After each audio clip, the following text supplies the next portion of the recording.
मध्य प्रदेश के मुख्यमंत्री डॉक्टर मोहन यादव सोमवार को इंदौर के कमला नेहरू प्राणी संग्रहालय यानी चिड़ियाघर पहुंचे, जहां उन्होंने पक्षी विहार का दौरा किया। साथ ही विभिन्न प्रजातियों के पक्षियों को अनाज के दाने भी खिलाए। साथ ही कर्नाटक से लाए गए जंगली भैंसे के 2 जोड़े यानी बाइसन का भी निरीक्षण किया।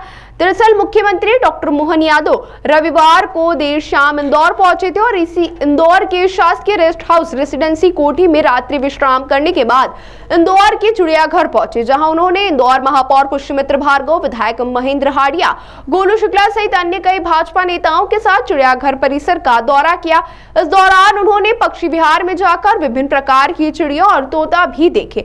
वहीं पक्षी विहार में कई विदेशी प्रजातियों के पक्षी भी शामिल हैं, जिन्हें मुख्यमंत्री डॉक्टर मोहन यादव और अन्य नेताओं ने दाना भी खिलाया। इसके बाद मुख्यमंत्री गोल्फ कार में बैठकर कर्नाटक से इंदौर लाए गए जंगली भैंसों के समूह और ऑस्ट्रिच को देखने पहुंचे, जहां मीडिया से चर्चा करते हुए उन्होंने बताया कि मध्य प्रदेश में पशु पक्षियों के लिए असीम संभावना है। जहां एक और नाबिया से लाए गए चीते और अपनी प्रजाति बढ़ा रहे हैं, वहीं दूसरी ओर इंदौर नगर निगम और चिड़ियाघर के प्रयासों से लाए गए बाइसन और ऑस्ट्रिच भी यहाँ के वातावरण के हिसाब से मध्य प्रदेश को रहने लायक जगह बना रहे हैं। मध्य प्रदेश में पशु पक्षियों के लिए असीम संभावना है, जिससे आने वाले समय में प्रदेश के पर्यटन को बढ़ावा मिलेगा।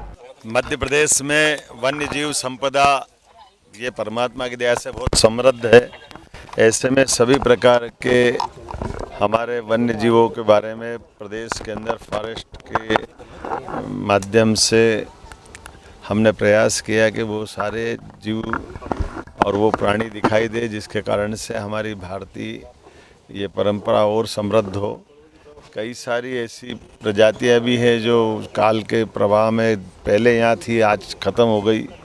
ऐसे में हमने पिछले समय यहाँ कोबरा देने का प्रयास किया था।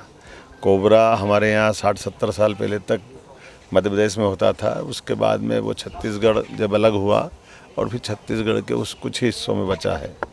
ऐसे में हमने कोबरा वापस मध्य प्रदेश में आए तो यहाँ जू में दिया था और उसकी पैर बनाया है। हमारे लिए पिछले समय यहाँ वातावरण की दृष्टि से जेबरा ने अपना परिवार बढ़ाना प्रारंभ किया है।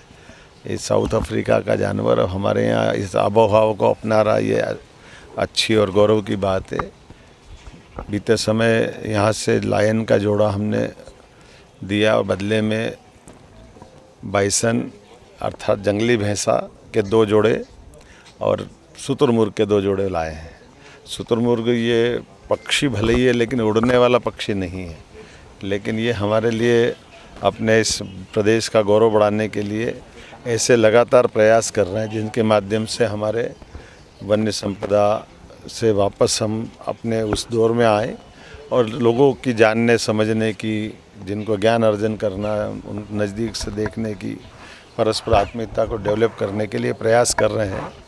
मैं इंदौर जू के आज इस यात्रा में अपने नए मेहमान जू के अंदर बाइसन के जो जोड़ों के नाम भी बड़े जोरदार हैं, रुद्र, कल्की, तापी, तुलसी, ये चारों हमारे परिवार का हिस्सा बने हैं। और जैसा कि हमको मालूम है कि कान्हा में हमारे यहाँ बाइसन बहुत अच्छे से अपना जीवन गुजर बसर कर रहे हैं। आने वाले समय में धीरे धीरे करके बाकी अभयारण्य में भी हम पहुँचाएँगे। चीता तो एशिया में पहली बार हमारे मध्य प्रदेश में सफलतापूर्वक परिवार भी बढ़ा रहा है और श्योपुर के बाद अब गांधी सागर में भी हमने उनको छोड़ा है। मैं मान के चलता हूं कि ये क्रम जारी रहना चाहिए। यशस्वी प्रधानमंत्री सभी क्षेत्रों में बराबरी से ध्यान दे रहे हैं। ऐसे में ये इकोसिस्टम फिर डेवलप हो, हमारा भी प्रयास रहेगा। एक बार फिर मैं अपने इस जू के माध्यम से प्रदेशवासियों को, देशवासियों को ये कहना चाहूँगा कि मध्य प्रदेश समान रूप से सभी क्षेत्रों में बढ़ रहा है। ऐसे वन्य संपदा के माध्यम से भी एक नई छलांग लगाने के लिए हम लोग आगे बढ़ रहे हैं। आइए अपने नज़दीक से परमात्मा की इन कृतियों को भी देखें और सह अस्तित्व की भावनाओं को भी प्रोत्साहन दें। मेरी अपनी ओर से बधाई।